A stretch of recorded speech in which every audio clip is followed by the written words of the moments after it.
My name is Alexandra Likova and I am part of the journalist team for MEU Bogota this year. My name is Stefan Swarsky. I am a freshman.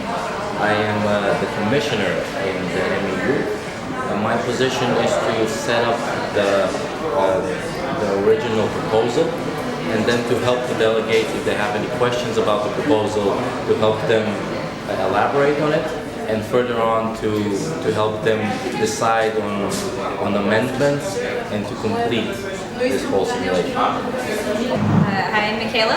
I am representing Lithuania in the council.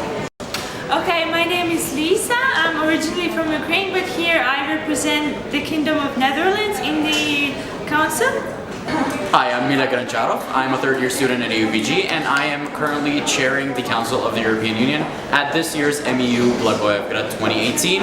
I think it's really interesting to see everyone's opinions, and I think it's great that people are so passionate about the European Union. It's one of the great things about living in Bulgaria, and especially with the 10th anniversary just having passed, that people are still so ambitious and willing to talk about the EU with such high hopes, and it's just great to see new opinions and everything.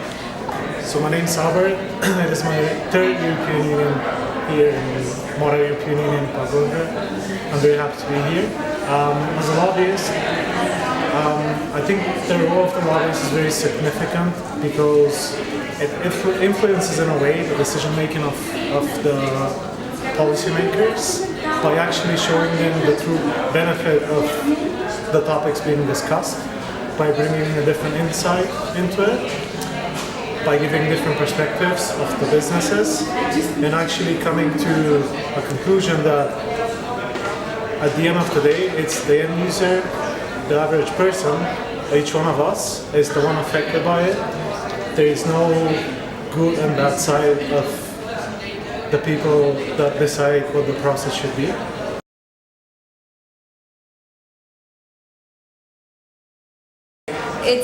It's been really fun to have a debate from a lot of the smaller countries. They're being a lot more active, even though you may not necessarily expect them to have more to say on e-privacy or data collection, but they've been really active in having that conversation, so that's really good to see. My favorite part is the fact that you can actually change certain things in the directive that we have received. It's a unique opportunity, I would say, to express the concerns of your government and your people, and to make a difference for all other member states, because the Netherlands is one of the oldest, like the founding states, and it's a privilege to teach the newer member states how to go around these things, especially creating the united digital market, as we have created a single market in all other areas. So now we have the opportunity to tell others how to do it. The favorite part was the preparation with the other lobbies. Because we actually have to sit down and think about what we need to propose and amend or suggest to the policymakers, and to distribute the tasks that we have to perform.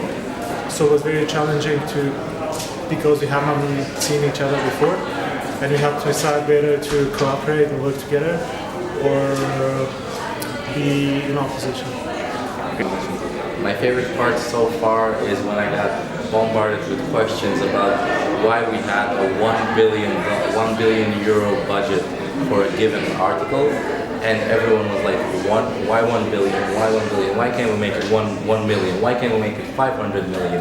So it was a very interesting position to defend what we set up, and we did a lot of research, we did a lot of analytics, and we set up a very nice proposal, and people weren't very happy with it, and we had to defend it, and it was a very interesting experience. So I think, in my opinion, being a lobbyist, it's very challenging to discuss and communicate the issues of the organization that I represent within the group of the policymakers, and to actually show them what it is about, and to show them that I'm not opposing, but I'm aiming to help them shape the legislation that they're discussing.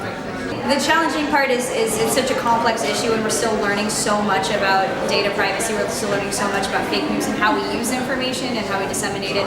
So I think it's becoming a real issue in defining where the real problems are and how to address them? Definitely fun, but it's also really challenging because the topic is kind of farther from my interests than other topics, for example. So for me, it's hard to grasp the particular importance of certain things, and it's hard to translate them in such a way so that it would be interesting for the people that are reading and are not currently participating in the simulation. But that's why it's fun, because it gets me to learn certain new things and to also give the chance to other people who are reading the articles to read something more, something new. The most challenging part is wording of the amendments, because we have figured out that some of the stuff that was written in the directive allowed for loopholes and omission of these laws and the national legislation that were to be developed out of this. So now we are trying to eliminate any possibilities for machinations like this, because they're important in this area. The most challenging part is not having enough coffee or having not enough time to make sure that we do everything. We're kind of running and I have to go right now, so I will see you guys very soon.